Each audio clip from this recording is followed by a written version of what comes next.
Merci au professeur Tarascon de m'avoir invité de vous parler d'un tout autre sujet qui est le captage et stockage du CO2. Je vais essayer en 45-50 minutes de vous donner un aperçu de cette technologie. Alors, le captage et stockage du CO2, c'est quoi? C'est tout simplement une technologie pour réduire les émissions de CO2. Alors, les émissions qui sont dues à l'utilisation des combustibles fossiles. Alors, vous pouvez vous demander, mais pourquoi on s'intéresse encore aux combustibles fossiles? Il faut passer aux renouvelables, etc. Alors, on regarde un petit peu aujourd'hui d'où viennent les émissions de CO2 ou les émissions de gaz à effet de serre en général. Donc, vous avez ici les émissions de gaz à effet de serre. Vous voyez déjà que les CO2 jouent un rôle très, très important dans ces émissions de gaz à effet de serre. Et dans ce paquet d'émissions, il y a une très grande partie qui est liée au secteur de l'énergie. Il y a une partie non négligeable également liée à l'agriculture, notamment au changement d'utilisation des sols.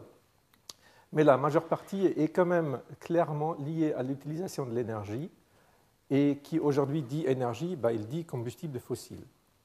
Donc, on utilise les combustibles fossiles pour le transport. Donc ça, on vient d'avoir un exposé sur le véhicule et la transition qui est annoncée vers le véhicule électrique. Donc moins de combustibles fossiles, sous réserve qu'on puisse effectivement produire l'électricité par d'autres moyens que le charbon.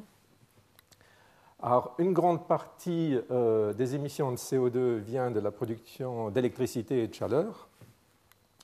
Et finalement, on utilise aussi beaucoup de combustibles fossiles dans des productions industrielles et notamment, par exemple, dans le ciment, dans l'acier. Dans toutes ces technologies, vous produisez du CO2. Alors ça, c'est l'état d'aujourd'hui. Donc beaucoup d'énergie utilisée, beaucoup d'énergie fossile utilisée, beaucoup d'émissions de CO2.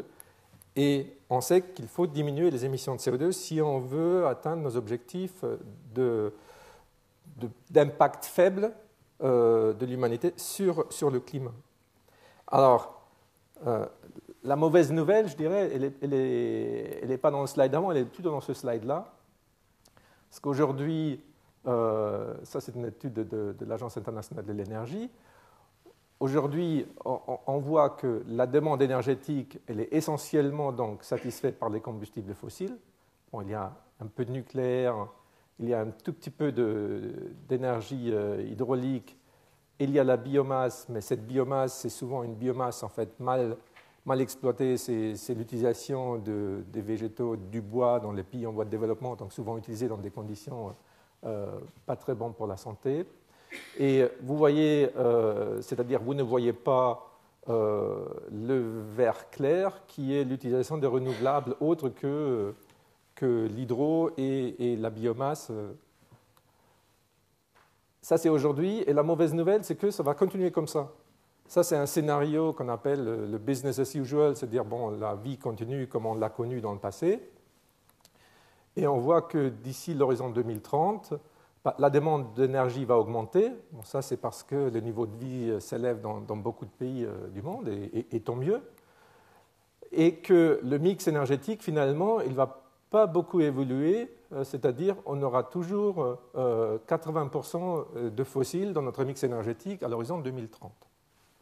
Alors ça, c'est la projection, le scénario de référence de l'Agence internationale de l'énergie. Alors, qui dit utilisation du combustible fossile, il dit augmentation des émissions de CO2. Donc ça, c'est les émissions d'aujourd'hui à peu près, dans les 30 gigatonnes de CO2 par an. Et ça va augmenter. Ça va augmenter parce qu'on va encore utiliser beaucoup d'énergie fossile dans le scénario de référence. Et ça, c'est évidemment tout à fait inacceptable, parce que si on est sur une trajectoire comme ça, on risque d'avoir des augmentations de température de l'ordre de 5-6 degrés, ce qui représenterait un changement extrêmement massif en termes de climat. Donc il faut passer de cette courbe d'émissions à une courbe qui serait de cette nature-là, cette courbe-là qui permettrait, si tout va bien, de rester aux alentours de 2 degrés d'élévation de la température et donc dans un scénario où les changements climatiques seraient relativement gérables encore pour nos sociétés. Alors la question c'est comment est-ce qu'on peut y arriver, comment on peut passer d'une courbe d'émission comme ça basée sur l'utilisation des fossiles à une courbe comme ça. Et en gros, il y a deux possibilités qu'il faudra tous les deux utiliser. Il faudra mettre en place des nouvelles technologies de l'énergie, c'est-à-dire d'autres façons de produire l'énergie qui n'émettent pas du CO2. Et il faut être beaucoup plus efficace, c'est-à-dire pour la même quantité d'énergie primaire injectée, il faudra encore faire beaucoup plus en utilisation pratique. Alors si on regarde un scénario qu'a fait l'Agence internationale de l'énergie, en gros, on voit qu'ici, il y a donc des nouvelles technologies de l'énergie. Vous voyez par exemple le renouvelable, alors, qui était dans le scénario de référence pratiquement négligeable à l'horizon 2030. À l'horizon 2030, là, le renouvelable, il sera très très important. Et après, il augmentera encore jusqu'en 2050. Il y aura aussi le nucléaire et il y aura deux couleurs qui font référence à la technologie CCS, donc Carbon Capture and Storage, captage et stockage du CO2, dont je vais parler. Alors, je vais quand même aussi faire un petit commentaire sur cette partie-là. Donc là, c'est l'efficacité énergétique. Bon, c'est facile à dire, bon, d'accord, on va être plus efficace, on va améliorer nos procédés, on va améliorer notre utilisation d'électricité, etc. Bon, il ne faut pas oublier que cette courbe-là, c'est une courbe business as usual, c'est-à-dire marche du monde habituel. Et dans la marche du monde habituel, il y a des gains d'efficacité.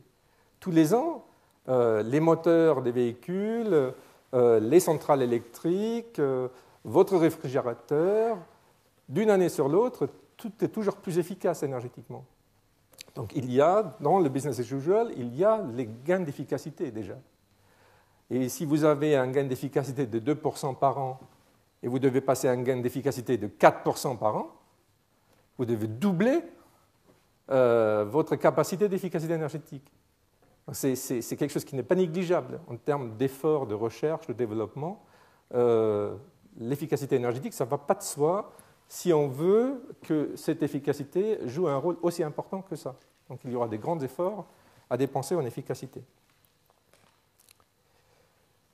Alors, je reviens sur ce slide-là pour dire, bon, dans ce secteur énergétique, il y a des sources de nature différentes. On a vu le véhicule, donc les véhicules, ça émet peu de CO2 à lui tout seul, mais il y en a beaucoup, donc c'est ça qui fait qu'il y a beaucoup de CO2 émis par les transports, mais les véhicules en tant que tels émettent très peu de CO2, l'individuel. Alors, par contre, là-dedans, il y a des installations industrielles qui émettent énormément de CO2. En fait, quand on regarde une carte, enfin, quand on fait un petit peu l'analyse, on se rend compte que 8000 installations, 8000 sources de par le monde sont responsables pour presque la moitié des émissions de CO2. Donc vous avez 8000 sources à l'échelle du monde, ça paraît vraiment pas beaucoup. Et l'idée, ça serait, bon, déjà on peut regarder un petit peu où ils sont, ces sources, hein, ils sont essentiellement en Amérique du Nord, aux États-Unis, en Europe, avec une absence de grands émetteurs remarqués en France, pour les raisons qu'on a évoquées tout à l'heure, la prédominance du nucléaire en France. Et il y en a beaucoup en Chine et en Inde. Alors l'idée, c'est, si déjà on pouvait traiter ces 8000 émetteurs, on serait déjà beaucoup avancé dans la réduction des émissions de CO2. C'est pour ça que le captage et stockage du CO2 s'intéresse aux grands émetteurs. Alors, le challenge, c'est quoi? Pour les décennies à venir, on sait que les énergies fossiles fourniront encore une partie importante du mix énergétique mondial. Alors simplement aussi pour des raisons de coût, pour des raisons d'accessibilité. La Chine, elle a des réserves de charbon bas coût, elle va les utiliser. Elle développe aussi très fortement les renouvelables, mais elle ne va pas renoncer pour autant au charbon. Ça, c'est un fait. Donc, l'utilisation des combustibles fossiles. Il faut impérativement et rapidement réduire les émissions de CO2, et le captage et stockage du CO2 peut fournir une contribution essentielle dans ce contexte-là. Bien entendu, ce n'est pas du tout une solution miracle, hein, ce n'est pas ça qui va résoudre tous nos problèmes du jour au lendemain, et c'est également une solution de transition. Il est clair que le charbon comme énergie fossile, le pétrole comme énergie fossile, ça aura une fin si on continue à l'exploiter. Donc il faut se préparer à la raréfaction des ressources et dans un avenir moyen-long terme, on basera notre système énergétique sur des énergies véritablement renouvelables. Alors l'idée du captage et stockage du CO2, c'est donc très simple. On se met à l'endroit d'une très grande installation industrielle, une centrale au charbon typiquement qui produit de l'électricité, qui émet 1 million de tonnes de CO2 par an, peut-être 2 millions de tonnes de CO2 par an, un très grand émetteur. Et on va essayer, enfin, on va isoler finalement le CO2 dans ce processus industriel et on va le mettre dans un conteneur étanche par rapport à l'atmosphère, et comme ça, ça n'aura plus d'impact sur le climat. Alors, bien entendu, on peut aussi utiliser ou recycler le CO2. Bon, ça paraît un peu plus intelligent que de le mettre simplement dans un conteneur étanche. Le fait est qu'aujourd'hui, les CO2 qu'on peut vraiment utiliser industriellement, enfin la quantité de CO2 qu'on peut utiliser industriellement, elle est très faible par rapport aux émissions, donc c'est largement inférieur à 1%. Et il faut aussi bien avoir en tête l'objectif, c'est-à-dire mettre le CO2 dans une boîte de coca, ce n'est pas ça qui est recherché, parce que si vous ouvrez la boîte, le CO2 il part dans l'atmosphère. Donc ce n'est pas un moyen de traiter le CO2, le problème du CO2. Donc il faut quand même, si vous l'utilisez, en faire quelque chose qui le stocke pendant un temps long. Alors, il faut donc trouver un conteneur, et un conteneur grand. Et le conteneur qui est à notre disposition, c'est le sous-sol. Donc, on peut injecter du CO2 dans le sous-sol, dans des couches sédimentaires, où il va donc se mettre à la place des fluides qui sont en place et où il va rester pour des centaines, des milliers d'années. Donc, c'est ce qui est recherché pour lutter contre le changement climatique. Alors, je vais maintenant rentrer un petit peu dans ces différentes briques technologiques, c'est-à-dire dans le captage, dans le transport, mais je vais en dire très, très peu sur le transport, et ensuite je vais parler du stockage. Alors, le captage. Alors, comme je l'avais déjà dit, le secteur qui émet énormément de CO2, c'est le secteur de la production d'électricité et de chaleur. Et donc, dans ce processus de production, on doit maintenant réfléchir autrement. C'est-à-dire, autrefois, l'objectif, c'était de produire au mieux l'électricité et la chaleur. Aujourd'hui, la question, c'est comment est-ce que je peux toujours produire l'électricité et la chaleur tout en minimisant mes rejets de CO2. Donc, une première approche, c'est de dire, bon, je ne vais pas trop changer mon processus de production, je vais simplement, dans les fumées qui sont relâchées par ma centrale thermique, où il y a quelques pourcents de CO2 et beaucoup d'azote, dans ces fumées, je vais essayer de séparer le CO2 de l'azote. Et une fois que j'aurai séparé ça, je peux prendre le CO2, je peux en faire quelque chose, en particulier, je peux l'injecter dans le sous-sol. Donc, puisque c'est d'une certaine façon quelque chose qu'on fait après le processus de production, on appelle ça le captage post-combustion, après donc avoir brûlé le carburant. Alors, une autre approche qui est vraiment strictement liée à l'approche captage du CO2, c'est l'approche qui s'appelle ici en bleu oxycombustion. En fait, le raisonnement est assez simple, hein, c'est-à-dire, bon, finalement, pour ce que je viens de vous expliquer, on a un énorme problème de traiter beaucoup de fumée pour extraire 5% de CO2. Et enfin, pour séparer le CO2 de l'azote. Alors, ce serait peut-être plus intelligent de ne pas avoir tout cet azote dans le circuit. Donc, on va simplement faire une combustion à l'oxygène. Comme ça, dans les fumées, on n'a plus que du CO2 et de l'eau.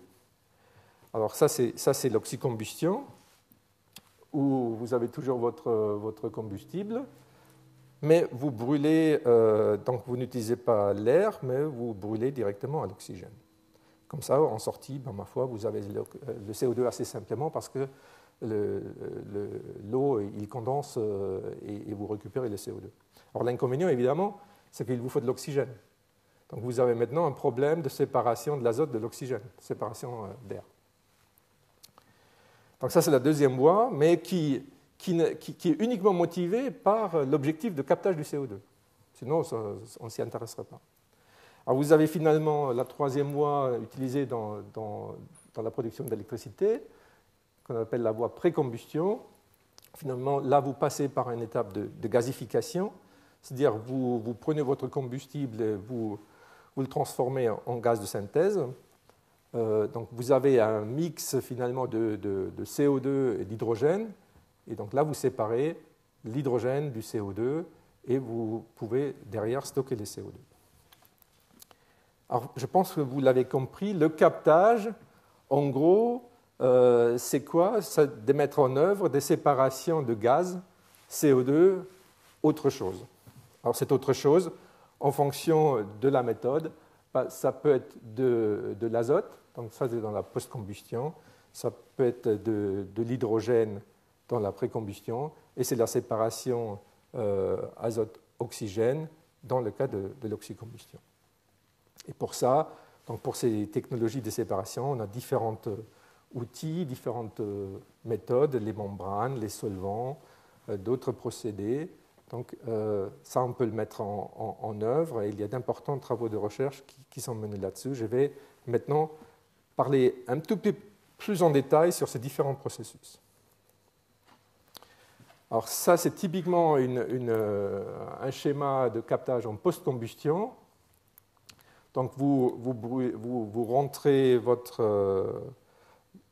combustible avec de l'air. Donc typiquement là c'est du charbon pulvérisé donc, que vous brûlez dans votre installation que vous avez déjà. Vous avez derrière en particulier une unité qui permet d'éliminer le soufre. Et après les fumées vous les passez dans un absorbeur de CO2, donc dans un système qui vous permet à la sortie d'avoir du CO2 et l'azote séparé. Alors, vous voyez déjà un petit peu sur cette image-là que l'absorbeur qui est à droite a une certaine taille. Et ça, c'est actuellement un peu l'inconvénient de cette technologie. Finalement, vous traitez d'énormes volumes de fumée pour extraire 5%, 7% de CO2. Donc ça vous fait des installations de très grande taille. Et un des objectifs de la recherche, c'est de réduire évidemment la taille qui a de façon évidente un impact sur les coûts. Alors les avantages, les défis dans le captage en post-combustion, c'est une technologie qui est relativement connue parce que c'est une technique de traitement de gaz qu'on connaît. Il y a un avantage qui est le CO2 que vous sortez de là est très pur.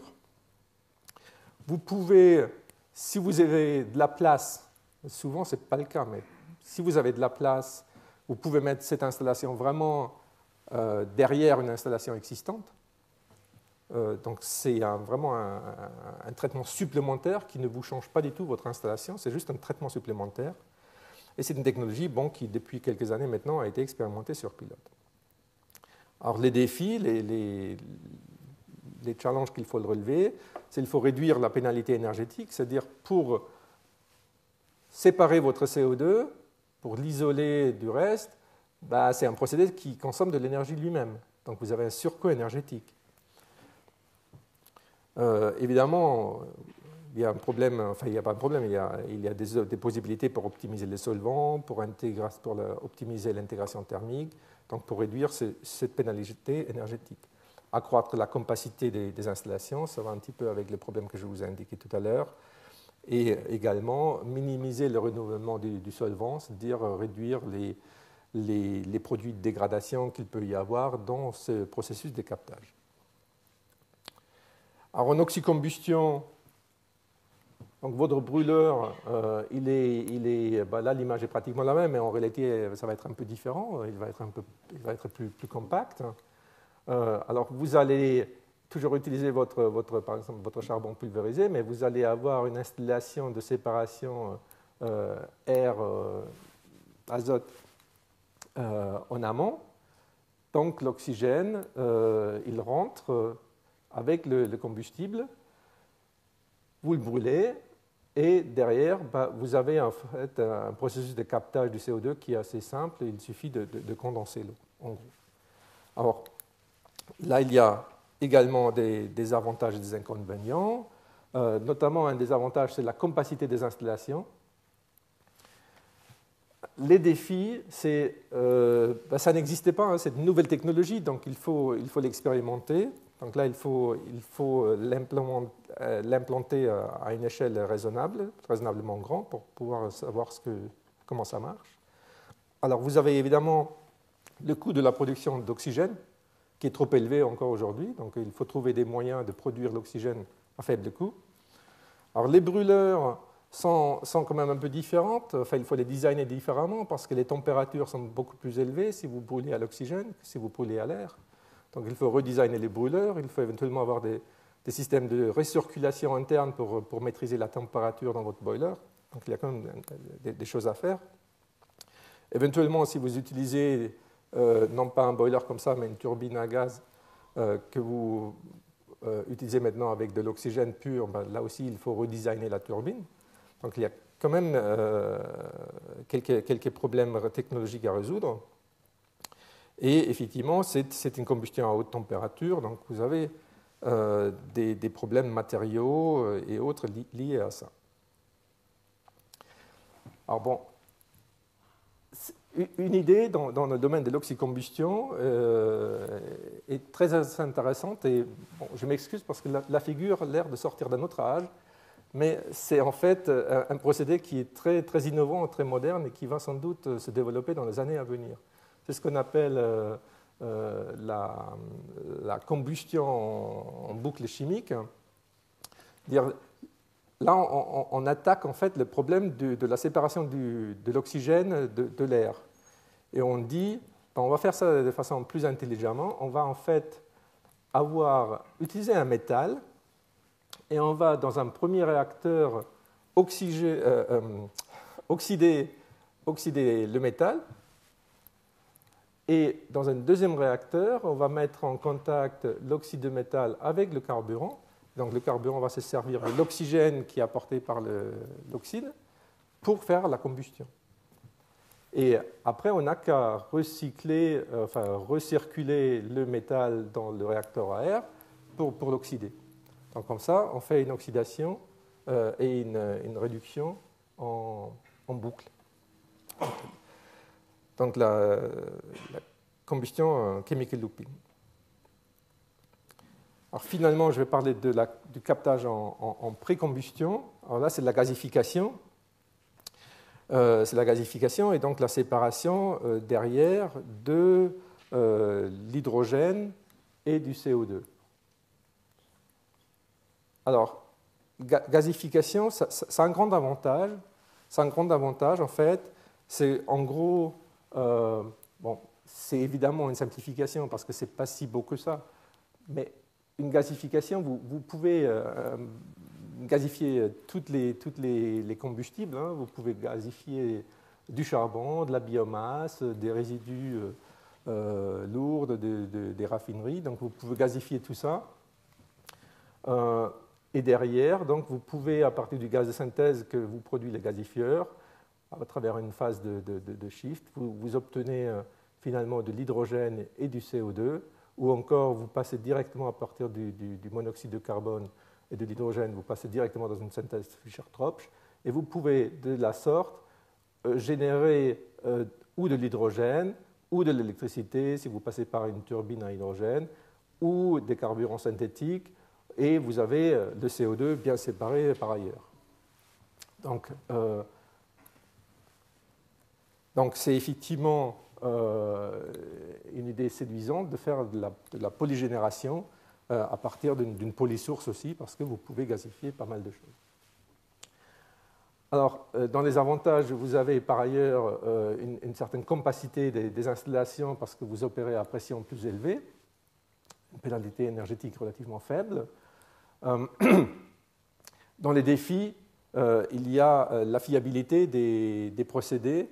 Donc, dans le passé, c'était un des grands défauts de ces technologies, qu'ils n'étaient pas très fiables et du coup, pour un producteur d'électricité, pas vraiment quelque chose d'acceptable pour finalement satisfaire son objectif industriel.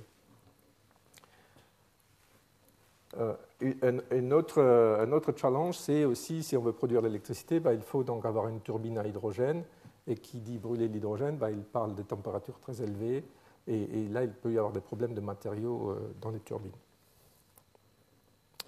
Alors, les travaux futurs dans le captage, c'est quoi en fait? C'est dans un premier temps des pilotes et des démonstrateurs qu'il faudra mettre en place dans les années à venir pour essentiellement deux choses. Mieux connaître les coûts réels du captage. Au jour d'aujourd'hui, on a des estimations de coûts, mais on ne connaît pas vraiment les coûts réels dans une grande installation.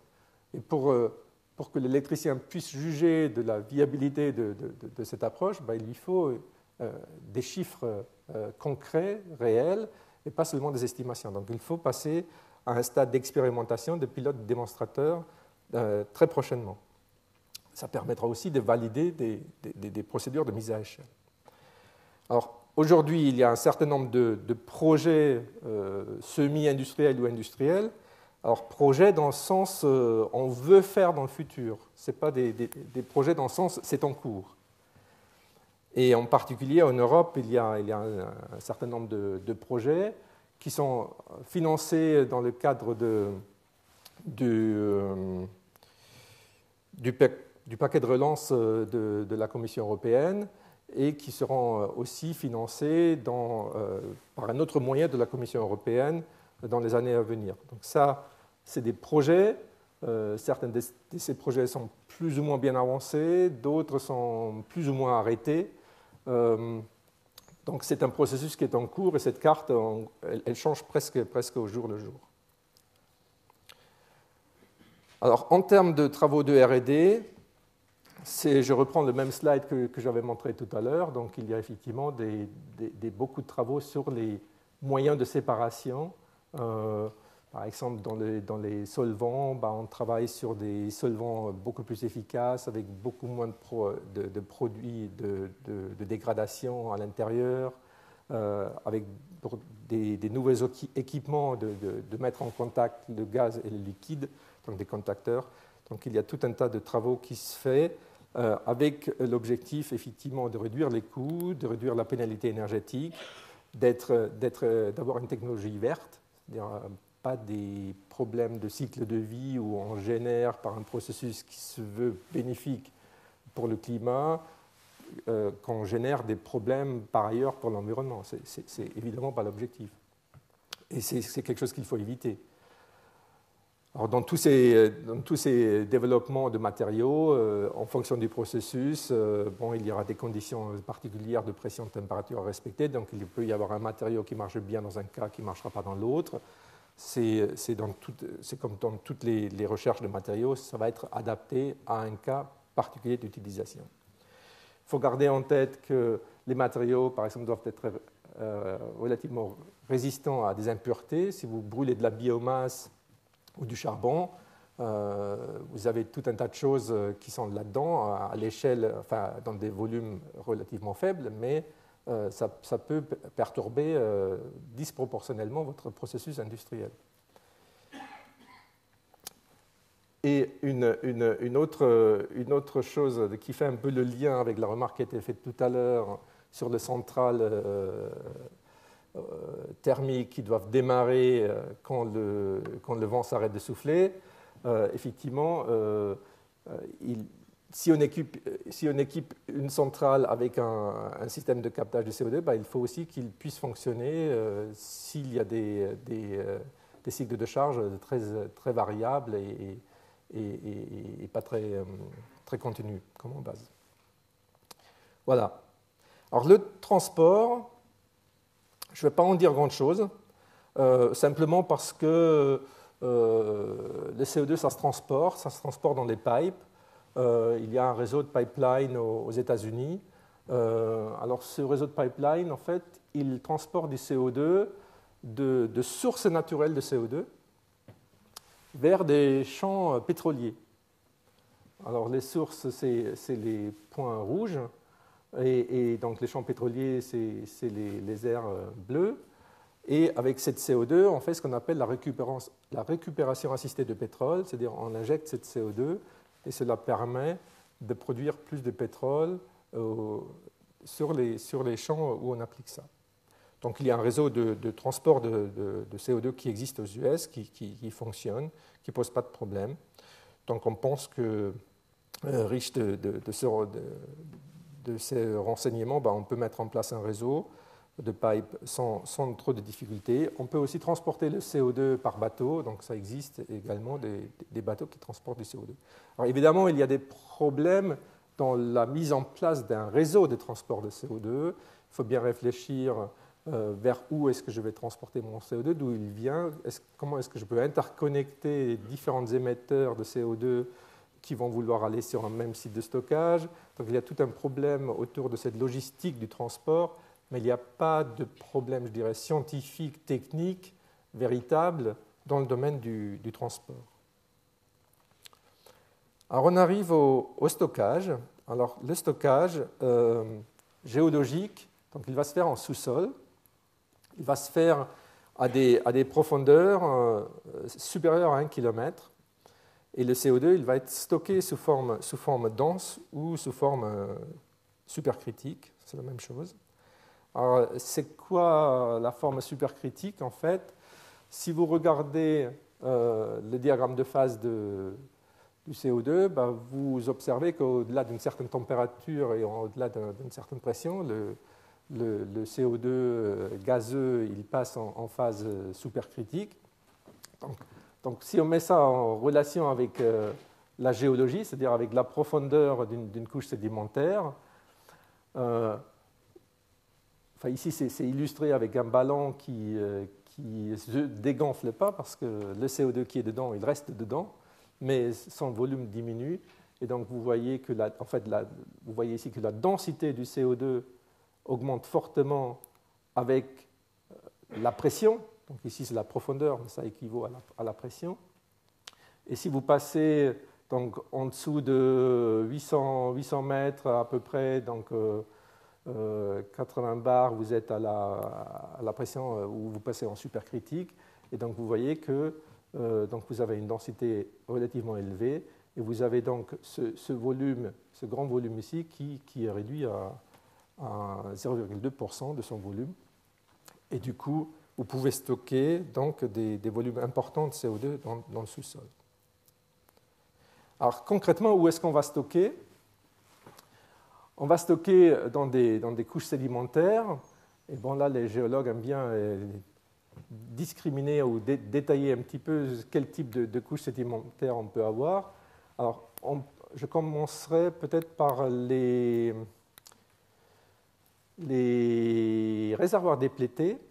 Alors, un réservoir, c'est quoi un réservoir d'hydrocarbures? C'est une couche de roches sédimentaires qui, dans les espaces entre les grains, avait accumulé du pétrole ou du gaz. Donc, ce produit, ce pétrole, on l'a produit. Donc, il y a maintenant de l'espace dans les pores qui est vide. Et on peut mettre du CO2 dans cet espace, donc stockage dans des réservoirs déplétés. Alors, on peut aussi stocker dans des aquifères. Enfin, un aquifère, c'est simplement une couche sédimentaire qui n'a pas eu la chance, entre guillemets, de pouvoir accueillir du pétrole, parce qu'il n'y en a pas de pétrole qui a migré dans cette partie-là de l'aquifère, mais il y a de l'eau dedans, il y a de l'eau très salée dedans, donc c'est ce qu'on appelle un aquifère salin, et on peut injecter du CO2 là-dedans. Alors, on peut aussi faire ce que je disais tout à l'heure, on peut injecter du CO2 dans un réservoir qui n'est pas tout à fait déplété, où il y a encore du pétrole, et en fait, cette injection, ça permettra à la fois de stocker une partie du CO2, parce qu'il y a une partie qui restera, et une autre partie qui va remonter, mais qui va, sur son chemin de retour, ramener plus de pétrole, donc augmenter la production de pétrole, ce qui permettra, par exemple, de ne pas produire, d'ouvrir un nouveau champ pour avoir la même productivité globale en volume. Alors finalement, il y a un troisième type qui est on ne stockerait pas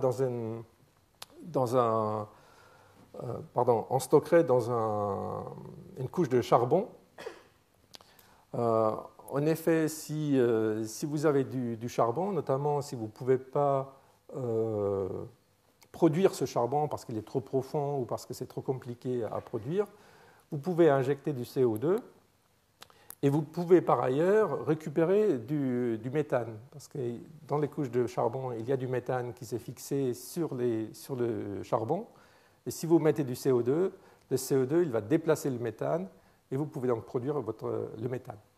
Donc vous avez donc du méthane produit à partir des couches de charbon. Et vous stockez le CO2 en même temps. Alors ces différents types différents moyens de stockage, ils ont pareil des avantages et des inconvénients. Alors les réservoirs épuisés ou en cours de s'épuiser, ils ont plusieurs avantages. Premièrement, ils ont prouvé par leur histoire géologique qu'ils sont étanches par rapport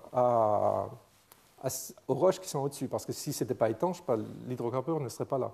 Donc par construction, enfin par observation, il est étanche. C'est une structure fermée pour les mêmes raisons, parce que si ce n'était pas une structure fermée, le pétrole serait migré ailleurs. C'est bien connu parce que les pétroliers ils ont tout fait pour le connaître très bien, pour pouvoir l'exploiter au mieux. Éventuellement, vous pouvez augmenter votre production à travers le procédé qui s'appelle donc la récupération assistée par CO2.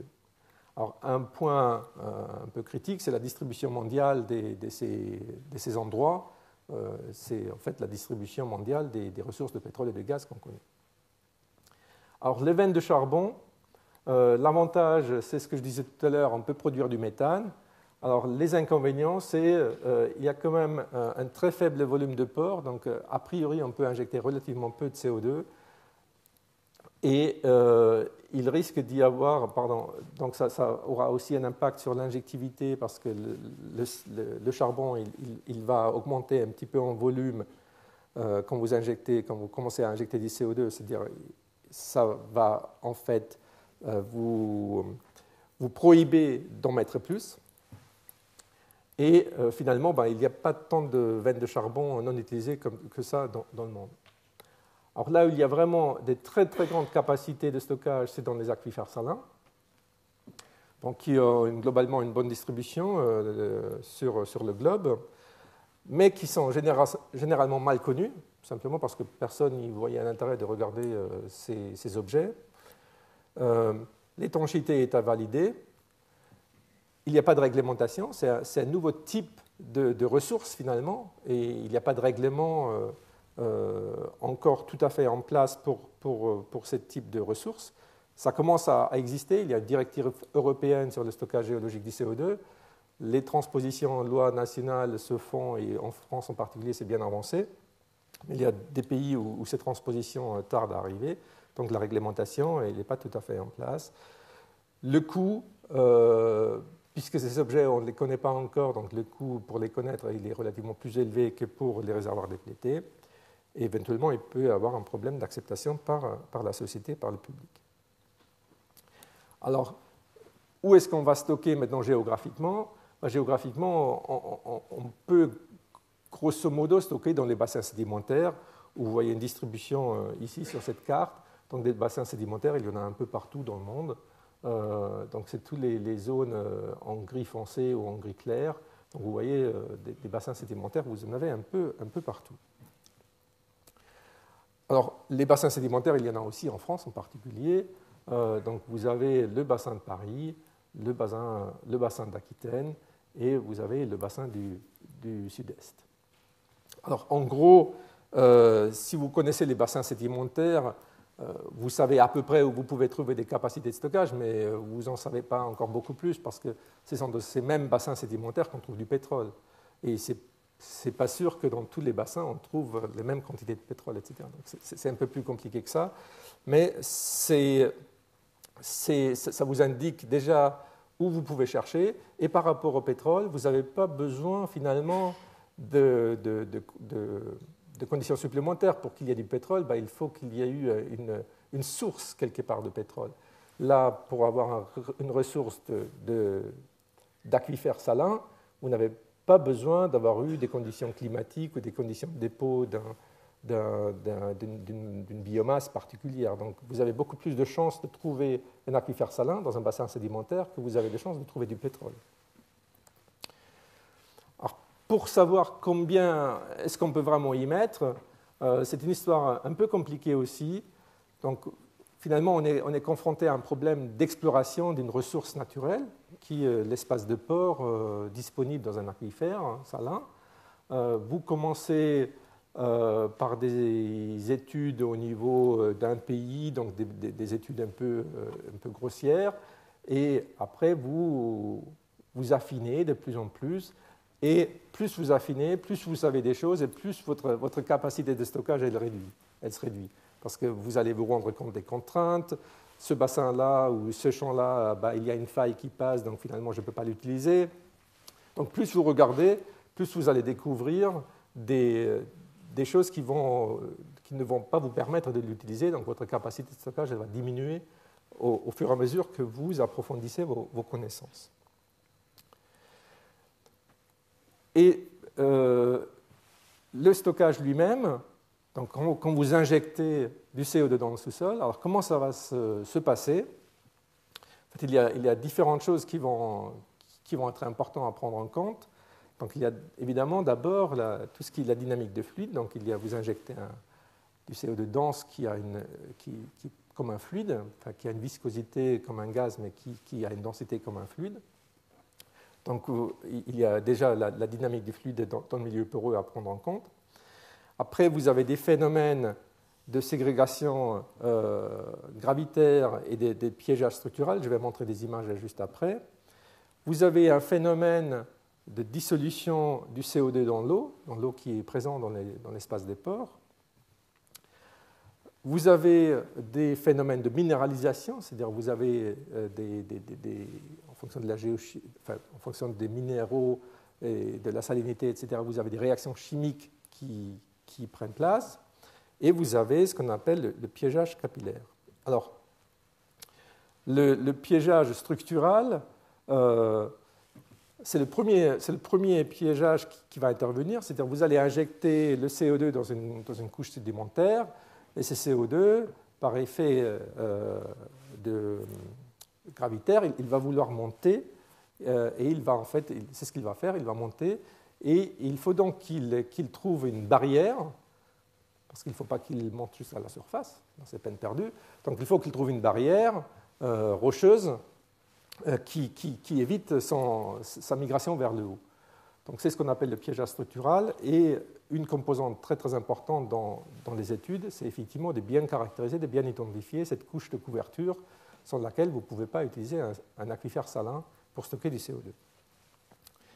Alors vous avez ensuite un phénomène de dissolution, donc ça c'est très simplement le CO2 qui va se dissoudre dans l'eau.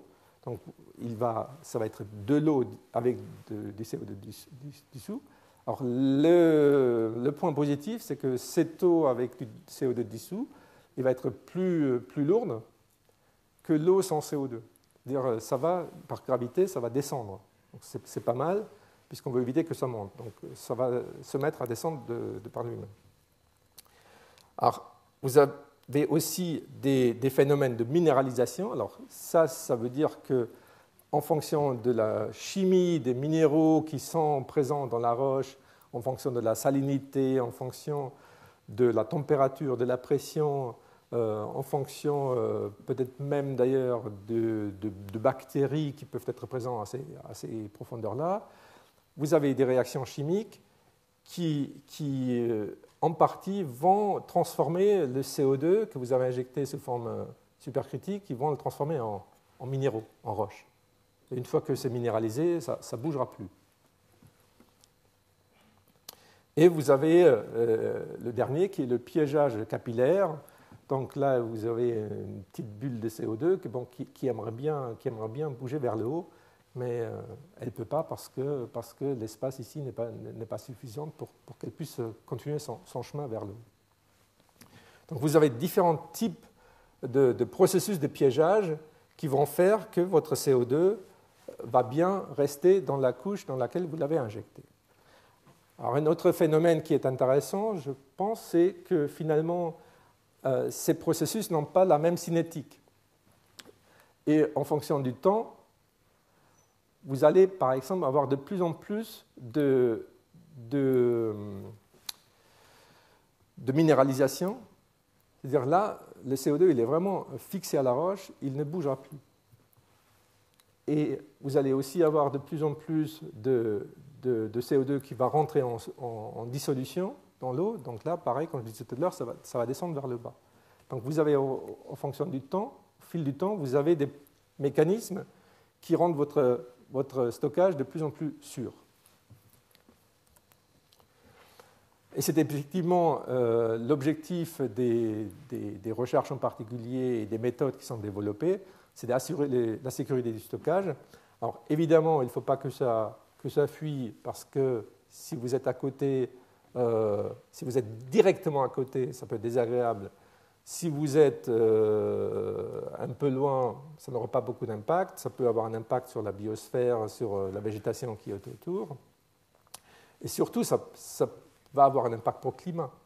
Si dans 50 ans, le CO2 se met à fuir du stockage, l'effort qu'on a fait pour la réduction des émissions aura été nul et non avenant.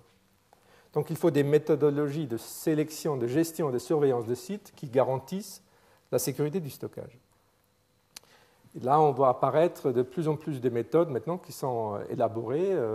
Là, c'est un graphe qui vient des États-Unis, mais il y a des travaux également en Europe, en Australie, qui développent en fait des approches structurées qui permettent de regarder tous les facteurs qui peuvent avoir un impact sur la vie d'un site de stockage.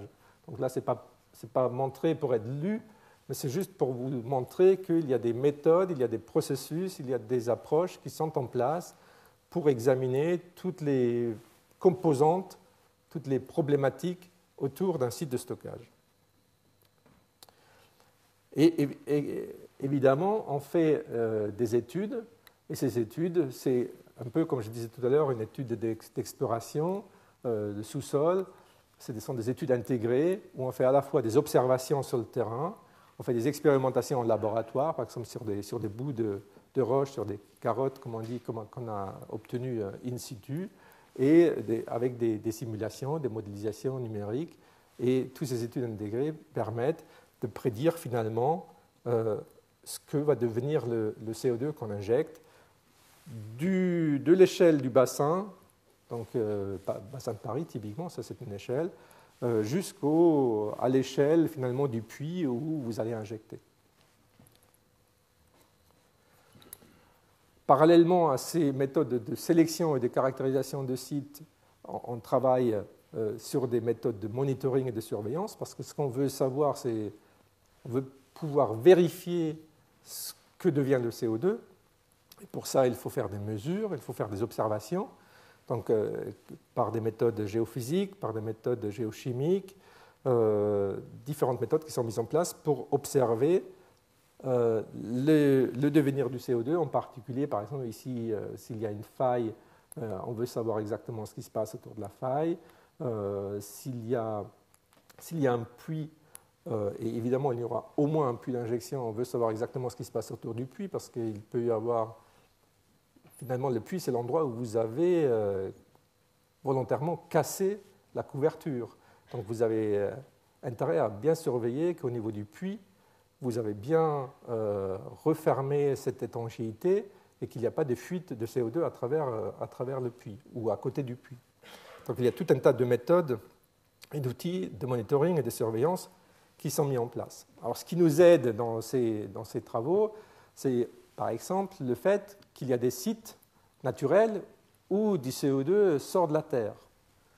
Ça, c'est le site de Laterra, en Italie, où ici, ça ne se voit pas, mais ici, il y a une émanation de gaz qui, effectivement, a un effet sur la végétation. Vous voyez, ici, il n'y a pas d'herbe qui pousse, autour, il y a de l'herbe.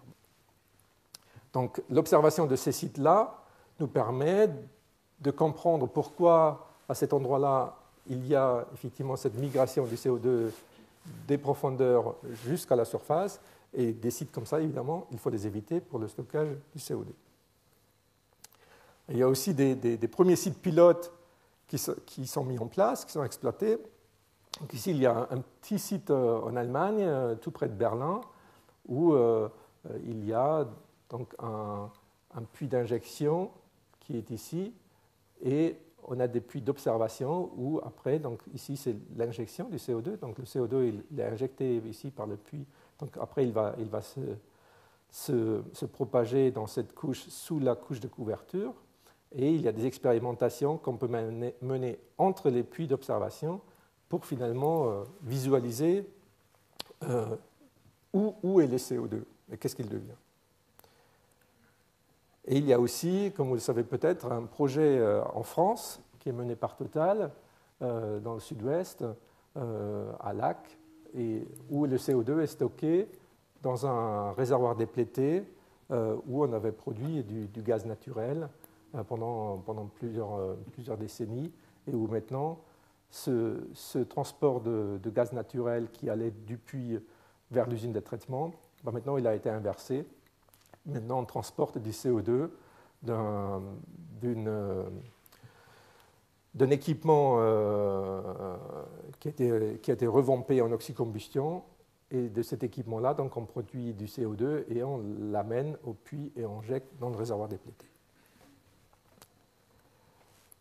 Alors il y a des premiers pilotes, donc là pour vraiment avancer, par exemple pour valider les concepts, les méthodes, les outils, vérifier que nos modélisations correspondent vraiment à ce qui se passe dans la nature, il faut maintenant plus d'unités pilotes, plus de démonstrateurs industriels. Et c'est un petit peu la carte que je vous ai montrée tout à l'heure, mais ce n'est pas tout à fait la même, parce que vous n'êtes pas obligé d'avoir un projet de captage avec son projet de stockage. Ça peut être dissocié. Vous pouvez avoir plusieurs sites de captage qui fournissent un site de stockage, et par ailleurs, il peut être géographiquement distant. Alors, en termes de R&D, là je mentionne juste quelques sujets. Autour du puits, je vous ai parlé brièvement de ça. Donc, le puits, c'est quand même l'endroit où l'homme est intervenu pour briser la couverture qui doit empêcher le CO2 de migrer vers le haut. Donc là, il faut travailler de façon très précise pour éviter que ce puits ne devienne un chemin pour le CO2 pour s'échapper du réservoir. Alors, il faut avoir des modélisations de plus en plus prédictives. On veut savoir de façon de plus en plus exacte ce que devient le CO2. Alors, ce qu'il devient géographiquement, c'est-à-dire comment il va se distribuer spatialement, mais on veut aussi savoir quelle est la partie qui va se dissoudre, quelle est la partie qui va se minéraliser, etc. Et ça dépendra de beaucoup de paramètres, et il y a beaucoup de travaux qui sont menés dans ce domaine-là. Et finalement, le monitoring, la surveillance, donc beaucoup d'outils qui sont en cours de développement. Alors je conclus, je pense que je suis à peu près dans les temps, en disant que le captage et stockage du CO2 peut contribuer vraiment de façon significative, parce qu'on s'attaque aux grands émetteurs, à la réduction des émissions de CO2. Il y a certains attraits dans ces technologies. Premièrement, effectivement, puisqu'on s'attaque aux gros émetteurs, ça va faire des grandes réductions. Alors, ça rend l'utilisation des énergies fossiles moins néfaste. Je pense, j'en suis convaincu, qu'on va utiliser du charbon encore pour la production d'électricité dans les années et les décennies à venir, pour des raisons géopolitiques, pour des raisons de coût. Et si on peut coupler ces méthodes-là à des méthodes de captage du CO2, ça permettra de le faire quand même de façon relativement compatible avec nos objectifs de réduction des gaz à effet de serre. C'est une évolution du système énergétique, c'est-à-dire vous n'allez pas tout chambouler, vous allez remplacer une centrale qui est aujourd'hui en fin de vie par une nouvelle centrale qui va être équipée de cette technologie. Vous n'allez pas changer votre système complètement. C'est donc un peu plus facile à mettre en place que des systèmes où tout change. C'est une technologie finalement qui permet de gagner du temps nécessaire pour que les énergies renouvelables puissent vraiment se développer. Et dans le graphe que je montrais tout au début, on voyait donc les énergies renouvelables prendre une part importante. Atteindre cet objectif-là, c'est déjà en lui-même un énorme challenge. Donc c'est un énorme challenge de développer les renouvelables à l'échelle qu'on avait vue, et il faut accompagner ça d'un développement du captage du CO2 dans les installations qui utilisent les combustibles fossiles. Alors les conditions, c'est évidemment, il faut que ce soit à un coût compétitif. Alors, ce qui est intéressant, c'est que dans ma communauté, dans la communauté du CCS, du captage et stockage du CO2, on se compare au coût de l'électricité sans captage et stockage du CO2. On ne se compare pas au photovoltaïque. Donc nous, si on a une augmentation du prix de l'électricité de 50%, on est déjà très inquiet. Donc il y a d'autres technologies, notamment renouvelables, qui aujourd'hui ont des prix d'électricité beaucoup plus élevés. Mais n'empêche qu'on doit réduire les coûts. Et il faut évidemment pouvoir prouver qu'un site de stockage est sûr. Et là, il faut mettre en place les outils. Il faut que ce soit sûr pour l'homme et l'environnement. Personnellement, je pense que ça, c'est le moins grand problème. Le vrai problème, c'est vraiment qu'il faut que ça soit sûr pour le climat. Il ne faut pas que dans 50 ans, 100 ans, ça se met à échapper et à anéantir nos efforts de réduction des émissions. Et un outil, c'est la mise en place des pilotes et des démonstrateurs. Voilà, je vais m'arrêter là. Merci pour votre attention.